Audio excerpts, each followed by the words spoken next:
마태복음 27장 끝부분에 보면 아주 흥미로운 사건 하나를 만나게 됩니다. 예수님이 돌아가시고 난 그 다음날 대제사장들과 바리새인들이 빌라도를 찾아갑니다. 그리고 빌라도에게 이렇게 청을 넣습니다. 저 속이던 자가 살아있을 때에 말하되 내가 사흘 후에 다시 살아나리라 한 것을 우리가 기억합니다. 그러므로 명령하여 그 무덤을 사흘까지 굳게 지키게 하소서. 그의 제자들이 와서 시체를 도둑질하여 백성들에게 말하되 그가 죽은 자 가운데 살아났다 하면 후의 속임이 전보다 더 클까 하나이다 라고 빌라도에게 청을 넣습니다. 그래서 빌라도가 너희들이 가진 병력으로 무덤을 지키라고 말하게 됩니다. 그들은 예수님을 그렇게 싫어했고 예수님을 믿지 않았습니다. 근데 예수님이 하시는 말씀을 기억해냅니다. 내가 죽은 지 사흘 만에 다시 살아날 것이라고. 그리고 그 말씀에 대하여 불안해하기 시작한다는 얘기죠. 그리고 그 말씀에 대하여 준비합니다. 근데 반면 제자들은 어떠했습니까? 제자들 물론 예수님의 잡히심과 죽이심이 너무 갑작스럽게 진행되었다 보니까 그들이 좀 경황이 없었을 것입니다.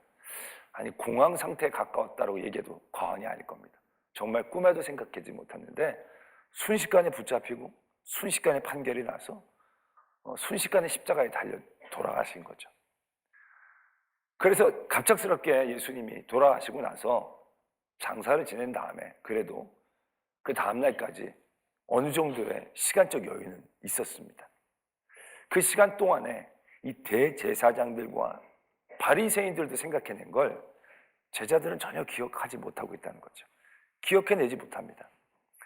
일말에 바람이라도 있었더라면, 기억을 했더라면 아마 그들 중에 누구는 이렇게 얘기했을 겁니다. 그래도 혹시 모르니까 몇몇은 갈릴리로 먼저 가 있어야 되지 않겠냐고.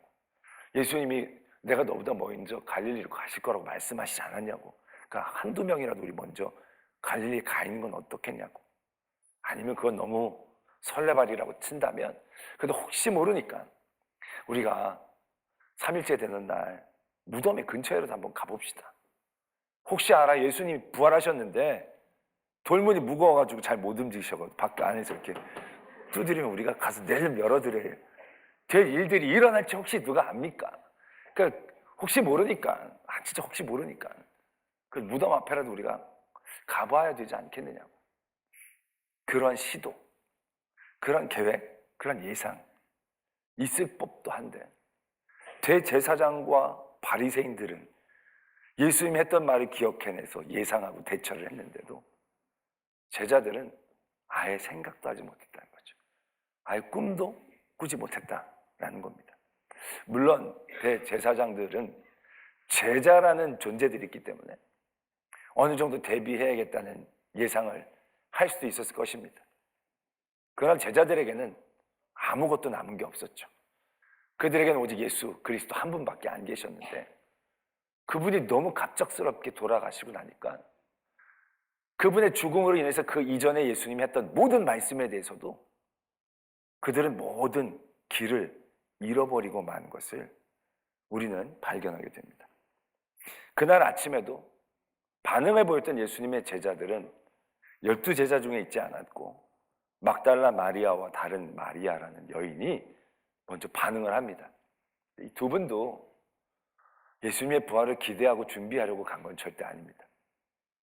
예수님이 그렇게 보낸 걸 너무 안타까워하면서 한 번이라도 예수님을 좀 더 보다듬어 드리고 싶어 하는 마음에 그 시신에 기름을 바르기 위해 아침 일찍 무덤을 향하여 갑니다. 그리고 그들이 했던 걱정도 다른 걱정이 아닙니다. 예수님 진짜 안 계시면 어떡하나 뭐 이런 걱정이 아니라 돌문을 안 옮겨주면 어떡하나, 그 사람들이 우리를 쫓아내면 어떡하나. 그들이 했던 걱정은 딱 여기까지 였다는 거죠. 근데 그들이 무덤에 가까이 갔더니 어떤 일들이 일어납니까? 돌문은 열려져 있고 지키던 사람들은 무서워 벌벌 떨고 천사가 그 돌문 위에 앉아서 이 여인에게 이렇게 얘기를 합니다.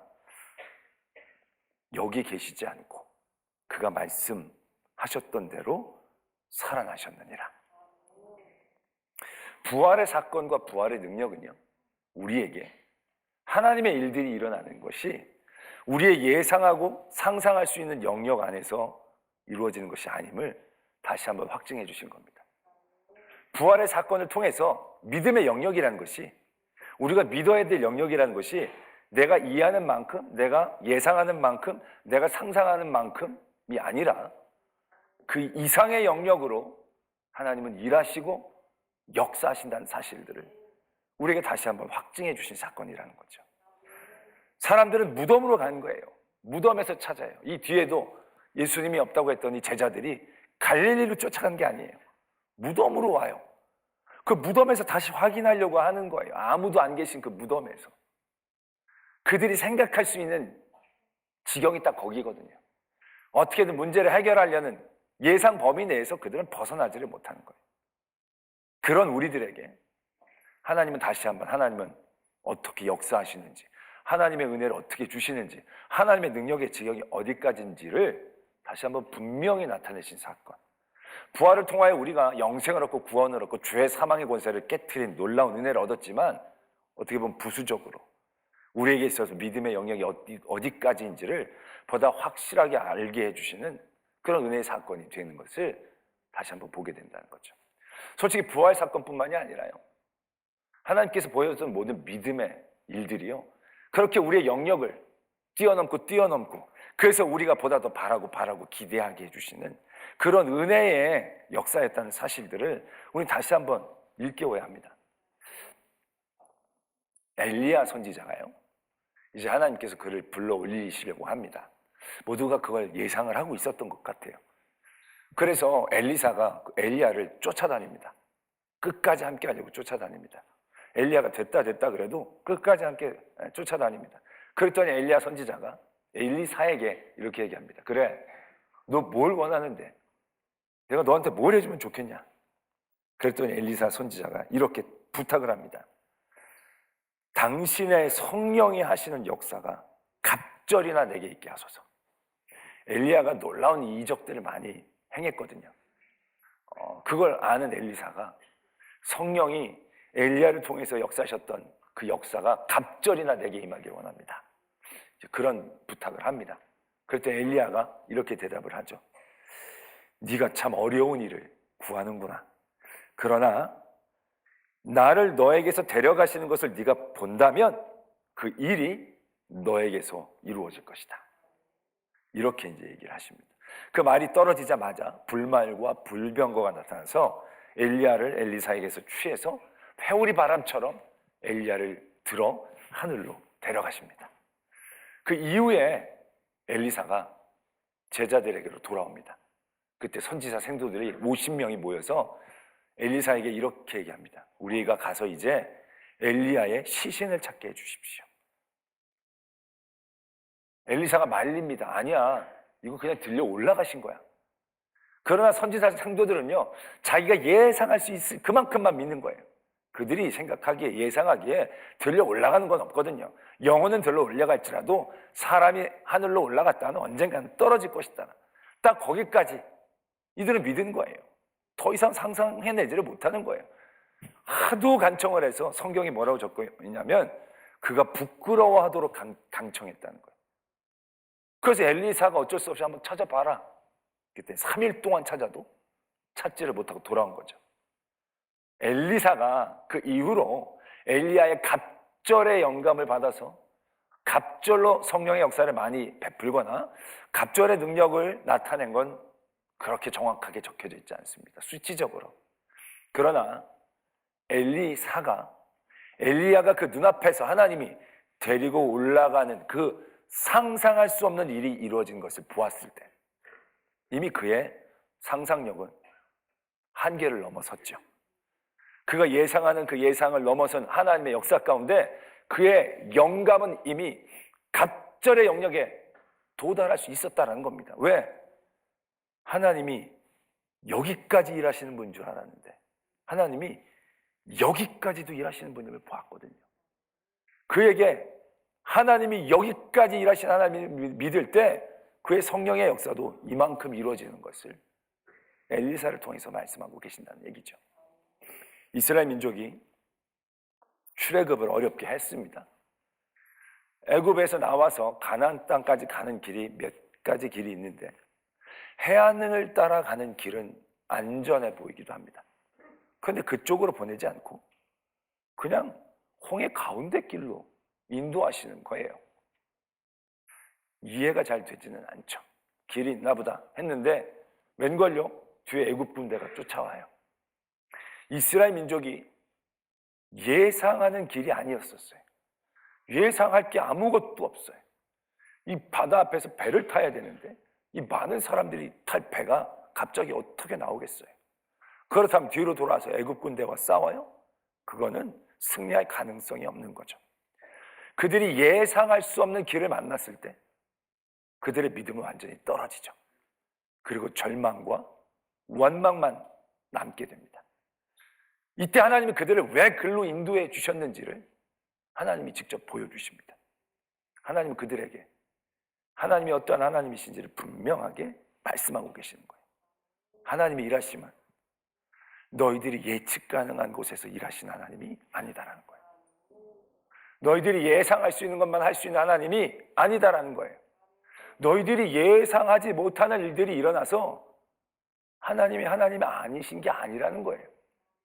어떻게 우리를 이런 길로, 말도 안 되는 이런 자리로, 우리가 아무리 상상해봐도 여기선 살 길이 없는데 왜 우리를 여기로, 하나님은 하나님이 아니신가요?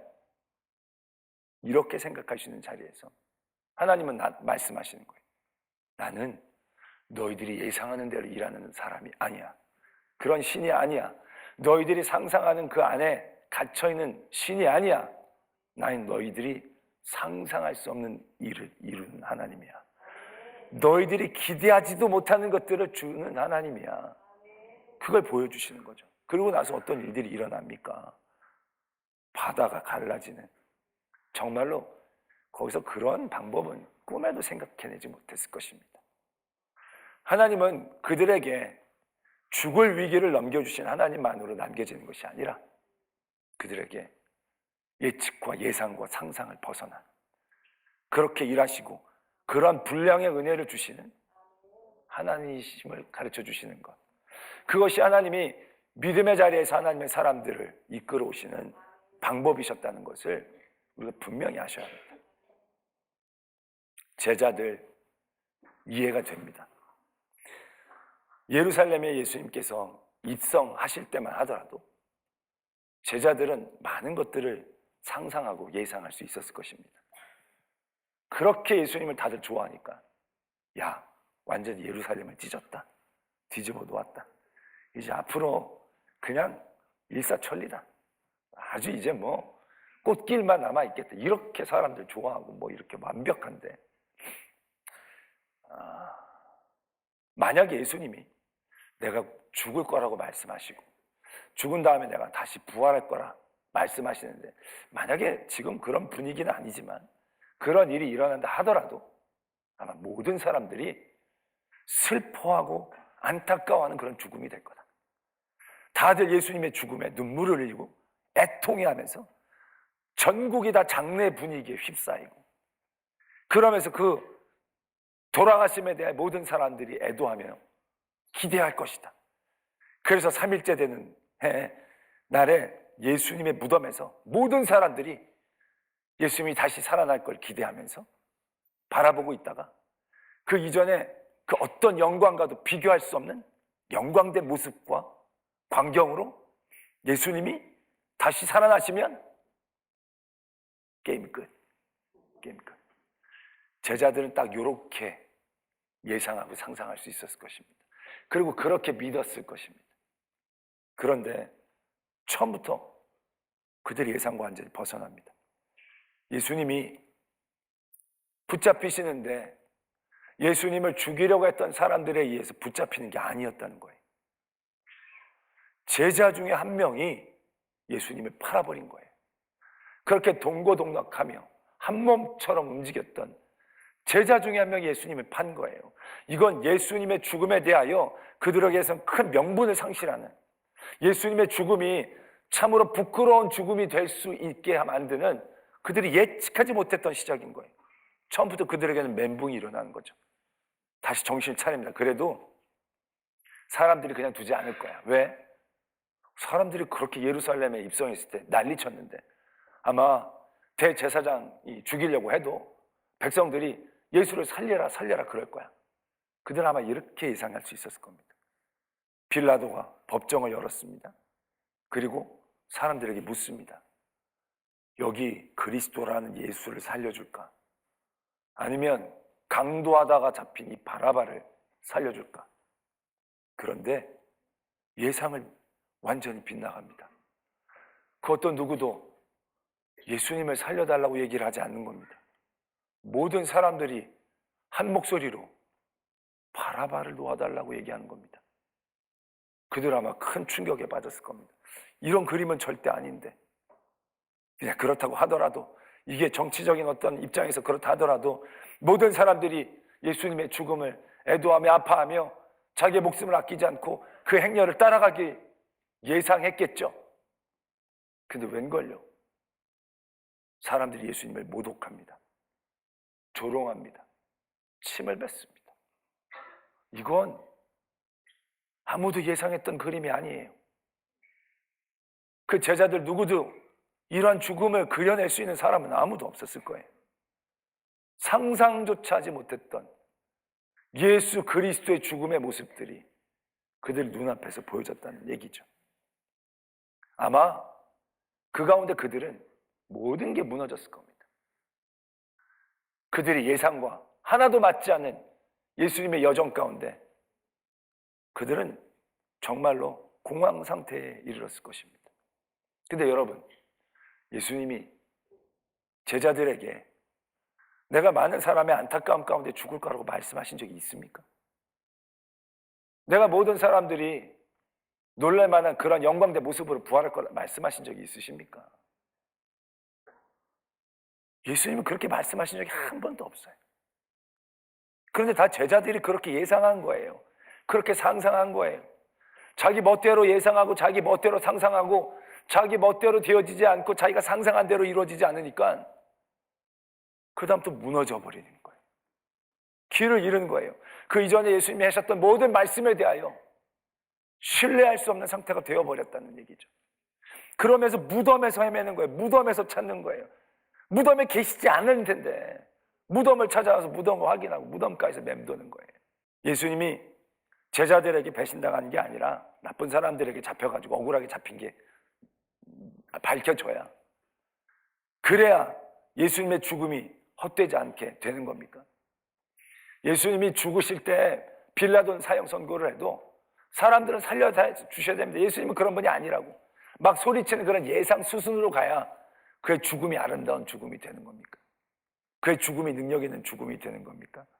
그가 그렇게 십자가에서 처절하게 부끄럽게 돌아가신 게 아니라 좀 돌아가신 것도 폼나게 멋지게 돌아가셔야 예수 그리스도의 죽음의 역사가, 그 능력이 온전히 나타나게 되는 겁니까?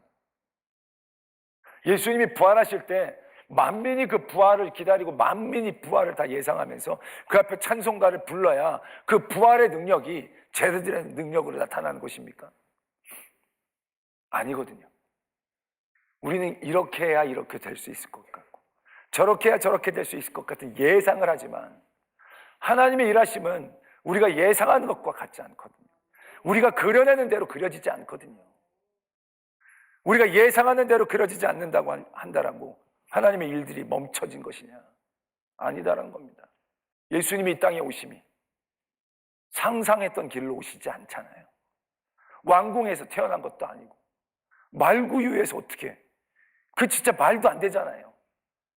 좀 적당하게 말이 되게 하셔야지. 일반 평민도 말구에서 잘 안 태어나요, 여러분. 너무 억지로 만들었지, 그게. 너무 드라마를 만드셨어요, 하나님. 그러나 아무리 드라마를 많이 봐도 그렇게 만들기가 우리가 어렵잖아요. 근데 하나님은 그렇게 일하시는 거예요. 그렇게 낮고 천한 데까지 그곳에서부터 하나님은 시작하시는 거예요. 우리에게 보여주시는 거예요. 상상 이상이잖아요. 하나님의 사랑의 깊이가. 예수님이 죽으시고 잡히시고 순환당하시고, 이거 진짜 우리가 어떻게 하나님의 아들이 이렇게까지 그렇게 하시잖아요. 우리가 상상하는 그 이상의 사역들을 통해서 하나님은 우리가 기대하지 못했던 은혜를 주시는 하나님이십니다. 누가 우리에게 영생을 줄 수 있다라고 생각할 수 있겠습니까? 2000년 전에 그 먼 곳에 계셨던 그분의 죽음이 지금 나의 죄를 사할 수 있는, 나에게 하나님의 나라를 바라볼 수 있는 은혜를 주실 수 있을 거라고 누가 상상하고 기대하고 그려낼 수 있겠습니까? 근데 하나님은 그렇게 일하시는 분이죠. 그걸 우리에게 주시는 하나님이시다라는 겁니다. 그리고 우리의 믿음의 영역이 그렇게 되기를 원하시는 하나님이시다라는 거예요. 우리가 예상하는 길로만, 바라는 길로만 하나님이 일하시고 원하시는 게 아니라 그 이상으로 나가기를 원하시는 거예요. 그래서 제가 아까 말씀드렸듯이 믿음은 묻고 더블로 가는 거예요. 우리가 예상한 대로 하나님이 일을 하시던가요? 근데 우리는 예상하는 것 안에서 맴돌아요. 늘 무덤가에 가서 찾아요. 무덤에서 또 헤매요. 무덤에 가서 또 물어요. 여기 계시지 않는데. 하나님의 일하시면 우리의 급을 뛰어넘는 건데, 우리의 계획과 우리의 생각과 우리의 바람을 뛰어넘는 것으로 우리에게 베푸시고 우리에게 주시기를 원하시는 하나님이신데, 그 증거가 부활인데 우리들의 믿음은 지금 어디에 머물러 있느냐라는 얘기죠. 늘 우리는 예상한 길로만 원해요. 여기 가야 됩니다. 이걸 해야 합니다. 이걸 얻어야 됩니다. 여기를 해야 됩니다. 저 그런 기도 부탁 되게 많이 받거든요. 목사님, 내일까지 이게 안 되면 전 죽어요. 내일까지 저게 안 되면 우린 끝장이에요. 그럼 엄청 무섭잖아요. 그런 기도 제목 받으면. 진짜 기도를 열심히 해드립니다. 그리고 하루가 지났어요. 너무너무 두려운 거 있잖아요. 물어보기조차도. 죽었니 살았니 이럴 수도 없고. 그러다가 며칠 정도 지나가지고 살펴오신 그분을 만나는 거예요. 어떻게 됐습니까? 목사 안 됐어요. 근데 안 죽고 살아있어요. 나한텐 진짜 죽을 것처럼 얘기했거든요. 다른 길 없는 것처럼 얘기했거든요. 근데 막상 그 일 닥쳐서 지나가면 살 길이 또 있는 거예요. 살 길 정도가 아니라 하나님은 또 다른 은혜의 길을 시작하시는 거죠. 물론 우리가 생각하는 것보다 격이 떨어져 보이는 것일 수 있지만 그건 우리 생각인 거예요. 우리는 이렇게 하면 좋은 것 같지만 그렇지 않아요. 하나님은 엉뚱하게 제자들에게 배반당하시고 사람들에게 모욕과 멸시를 당하시고 가장 부끄러운 곳에서 죽게 하셨지만, 그러나 십자가의 죽으심과 부활은 머리털 하나도 손상되지 않았어요. 가장 완벽하고 위대한 승리가 되어졌다는 얘기죠. 그 부활의 승리가 우리에게 주신 승리입니다. 그 부활의 계획과 진행이 우리에게 역사하시는 믿음의 행전이 되어진다는 것입니다. 때문에 우리의 믿음을 부활의 승리와 부활의 능력에 잇대어야 합니다. 우리가 예상한 것처럼만 되는 건 믿음이 아니죠. 부활을 믿는 우리는요, 이게 말이 되겠나? 이게 길이 있겠나? 그걸 뛰어넘어야 돼요. 그리고 거기서 절망하지 않아야 돼요. 갈릴리에 가봐야 돼요. 무덤에서 예수님을 기다려야 돼요. 그래야 온전히 누릴 수 있지 않겠냐라는 것이죠. 대제사장들과 바리새인도 조금씩은 했던 걸 우리는 아무도 안 하려고 할 때가 많이 있다는 얘기죠. 오늘 이 부활절 예수 그리스도의 승리는 우리를 위한 승리입니다. 그 승리는 우리가 예상하고 상상하는 그 영역을 뛰어넘는 승리인 것이고, 그 승리는 지금도 우리에게 현재 진행형입니다. 우리의 모든 삶의 자리에서 우리의 믿음의 분량을 우리의 상상 이상으로 올려놓기를 바랍니다. 그리고 바라기를 원합니다. 기도하기를 원합니다. 그리고 부활의 능력, 승리를 온전히 누리는 저와 여러분들이 되어지기를 도전합니다.